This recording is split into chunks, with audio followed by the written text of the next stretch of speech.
Selamat pagi, Assalamualaikum warahmatullahi wabarakatuh. Salam sejahtera buat anak-anak semuanya. Dalam kesempatan ini kita akan bahas tentang concierge section. Apa itu concierge section? Yaitu section yang ada di front office yang menangani masalah barang-barang bawaan tamu, baik tamu pada saat check-in dan tamu pada saat check-out.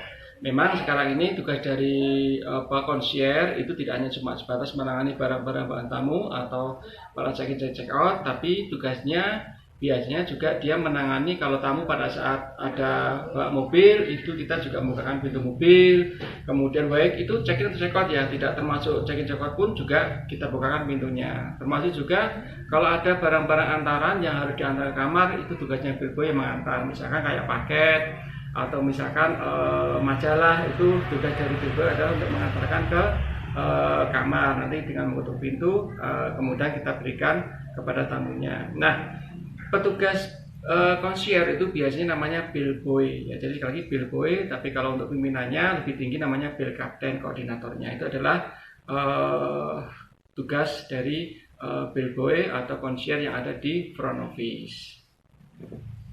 Nah, kemudian apa tugasnya dari bellboy secara teknis ketika menangani tamu check-in? Nah, itu tugasnya adalah kita tahu kalau misalkan tamu bawa mobil, itu nanti kita bukakan pintunya, kita tanya apa Bapak mau check-in atau hanya cuma sebatas mau datang ke hotel. Kalau misalkan mau check-in, kita tanyakan juga barang-barang bawaannya Pak, bisa saya bantu untuk pengambilannya. Nanti kalau misalkan ketika kita buka bagasi, barang-barangnya barang-barang bawaan banyak, ya makanya apa? Ya kita dengan menggunakan troli. Nah, troli tersebut harus hati-hati karena apa? Tamu itu biasanya barang-barang bawaannya kan mahal.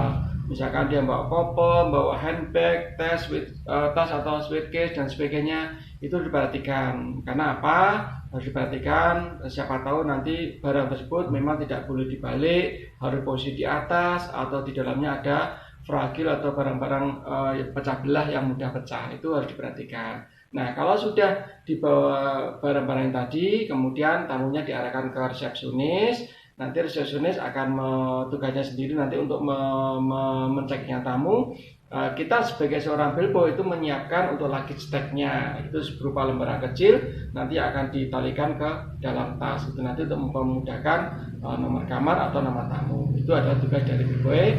Nanti sambil menunggu, kalau sudah selesai, nanti kita menunggu dari resepsionis manggil sama kita. Nanti kita akan dipanggil untuk mencekinkan atau mengantar ke kamar. Itu nanti kita tinggal menunggu dari seorang resepsionis. Ketika sudah menyiapkan seorang bellboy untuk luggage tag-nya ke koper atau ditalikan ke koper, front office resepsionis nanti akan manggil kita selaku bellboy. Nanti akan dikasih kita kunci, kemudian kita dikasih tahu juga nomor kamar. Nanti silakan segera dituliskan ke luggage tag. Kemudian tamunya kita ajak, kemudian kita dampingin menuju ke lift atau langsung menuju kamar kalau memang tidak melalui lift. Perhatikan kalau melalui lift itu biasanya tamu dibukakan terlebih dahulu, biarlah tamu masuk terlebih dahulu baru kita.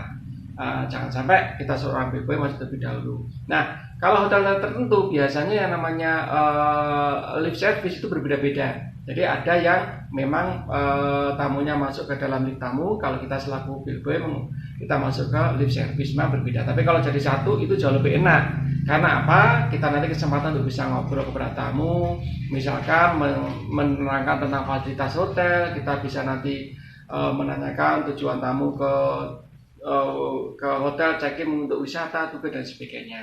Nah, kalau sudah nyampe ke lantainya, nanti silakan tamu bisa keluar terlebih dahulu, jangan sampai bellboy keluar terlebih dahulu. Jadi ditahan untuk pintunya biar dalam keadaan terbuka, tamunya keluar baru kita arahkan ke kamar. Pada saat kita sudah nyampe ke kamar, tetap prosedur adalah ketuk pintu dengan menyebutkan posisi tok atau bel tunglong. Kita menyebutkan posisinya. Kalau nggak ada jawaban, memang biasanya kalau kamar kosong pasti jelas nggak ada jawaban. Baru tamunya dibuka pintunya, tamunya masuk, nyalakan semuanya lampu-lampunya, kemudian AC-nya dinyalakan, TV juga dinyalakan. Nanti apa? Biar tamu tahu remote-nya berfungsi semuanya apa tidak. Fasilitas juga dijelaskan. Nah, kalau sudah semuanya lengkap dijelaskan, kopernya diletakkan di luggage rack atau luggage table, ada tempat tertentu. Nanti kita jelaskan ke tamu, kalau memang cukup nanti kita tanya apakah ada pertanyaan. Kalau nggak ada ya berarti kita dengan segera tutup lagi pintunya. Sekali lagi jangan sampai kelihatan kita untuk minta tip. Terima kasih ya Pak, selamat istirahat. Kita tutup kembali pintunya seperti itu. Kemudian kalau untuk tugas yang terakhir itu biasanya seorang bellboy adalah menangani tamu check out. Nah, kalau menangani tamu check out, kalau tamu tahu biasanya tamu langsung ngebel ke bellboy section. Tapi kalau misalkan tamu tidak tahu, biasanya tamunya itu akan ngebel ke pihak resepsionis. Nah, nanti di situ kalau kita melalui telepon kita langsung itu enak, berarti kita langsung menuju ke kamar. Tapi kalau misalkan lewat resepsionis, biasanya nanti kita akan dipanggil oleh resepsionis. Biasanya kita ditunjuk kamar 212 check out ya, kita langsung menuju ke sana. Nah, nanti biasanya kita kan tahu pada saat dulu kemarin kita men-check-in-kan barang banyak ya, berarti otomatis kita bawa troli. Tapi kalau misalkan kira-kira nggak banyak ya tidak perlu bawa troli. Tapi kalau misalkan lebih enak kalau kita dari awal bawa troli ke kamar yang kita tuju. Kemudian kalau udah nyampe kamar tetap kita ketok pintu, kemudian kita sebutkan identitas, tamunya nanti buka pintu, kita sampaikan selamat pagi ya Pak, sapanya jangan lupa, kemudian mana Pak barang-barangnya kita bantu untuk check out. Nanti semua diletakkan, hati-hati juga karena biasanya kalau tamu check out sudah barang-barang bawaan pasti akan menambah.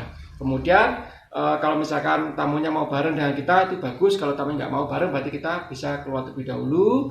Tapi kalau tamunya mau bareng berarti nanti sama kayak tadi pada saat check-in, tamunya harus masuk terlebih dahulu. Kemudian kalau tamu keluar terlebih dahulu dari liftnya. Kemudian kalau misalnya nggak ada tamunya, kita langsung menuju ke lobby. Nanti kita mendekati pintu keluar ketika tamu udah selesai, kemudian check out-nya udah selesai prosesnya, baru nanti tamunya biasanya menuju ke mobil, barang-barangnya kita masukkan dalam mobil. Kemudian diletakkan dengan rapi, tetap hati-hati. Kemudian kita kalau sudah selesai kita sampaikan terima kasih ya Pak sudah singgah di hotel kami. Semoga Pak akan bisa kunjungan berikutnya bisa mampir, bisa melihat hotel kami. Terima kasih ya Pak.